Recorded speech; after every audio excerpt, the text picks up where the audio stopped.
সন্ধে 10টা বাজে, এই চা নিয়ে বসছি। উঠেছিলাম সকালবেলা, আবার ঘুমিয়ে পড়েছি। আমার যে ননদ এসছে, ননদ গেছে আজকে কলকাতা।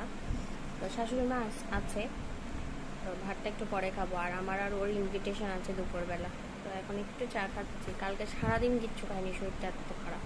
পরে এখন একটু নেল পালিশ লাগিয়েছি, স্কিন কালার নখের। এটা আমার কাছে ভালো লাগে, জেল কালার। আর এই নখটা দেখো, এই নখটার মধ্যে কী হয়েছে সাদা সাদা, এটা আমিই কেটে দিয়েছি। আর এই কটা আছে। আর পুজো হোক, প্রোগ্রাম হোক, তখন আমার নখ এরকমই হয়, একটা পড়ে যায়। এখন রেডি হয়ে গেছি, রেডি হয়ে ও তো মানে বিয়ের পর যেহেতু প্রথমবার খেতে যাচ্ছি, মিষ্টি নিয়ে মিষ্টিও নেবো, টিষ্টিও নেবো, তারপরে যাবো, টাবো, খাবো, টাবো, সব কিছু করবো টুরবো। কোথায় যাচ্ছ? কোথায় যাচ্ছ? মাসির টাসির, শাশুড়ির টাশুড়ির বাড়ি ডাইরেক্ট। মামা তো মাসির বাড়ি, মানে মার মামা তো বোনের বাড়িতে। বেরিয়ে পড়েছি এখন বাড়ি থেকে। যে বছরে যে একদিন সাজে শ্বশুর বাড়ির কোনো প্রোগ্রামে গেলে।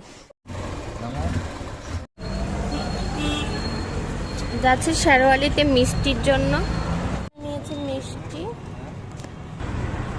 আরও এখন নিচ্ছে স্প্রাইট।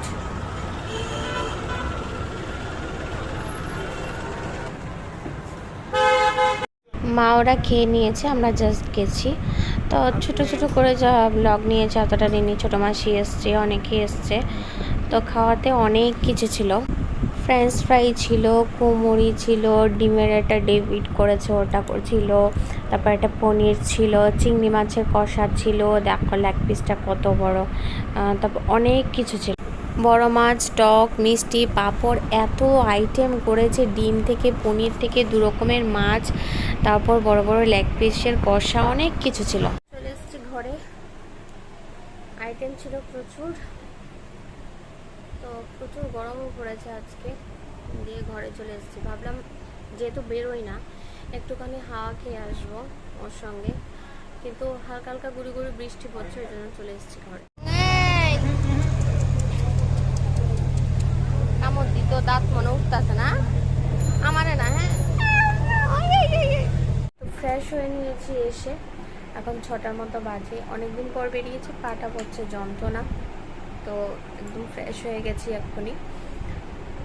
তো বৃষ্টি হয়েছে, হালকা হয়েছে, খুব বেশি বৃষ্টি হয়নি। খুব বেশিক্ষণ থাকিনি, যেহেতু পায়ে ব্যথা। এই 2 মাসে আজকে বেরিয়েছি, তো খুব বেশি রিস্ক নিলাম না তাই। আর শাশুড়ি মাকে বাড়িতে রেখে গেছি একা করে, তাই চলে এসেছি তাড়াতাড়ি। গেছিলামও 3টের সময়। একবার ভেবেছিলাম আমি যাব না, ওকে পাঠাবো, ও বলছে না তুমি চলো। তো সেই জন্য গেছি, লিফট আছে মাসিদের ওখানে, সেই জন্য গেছি। তো আজকে ছিল একটা ফ্যামিলি গেট টুগেদার, অন্য কোনো ওকেশন ছিল, রিলেটিভরা সবাই মিলে একটা গেট টুগেদার ছিল কুট্টি মাসির বাড়িতে।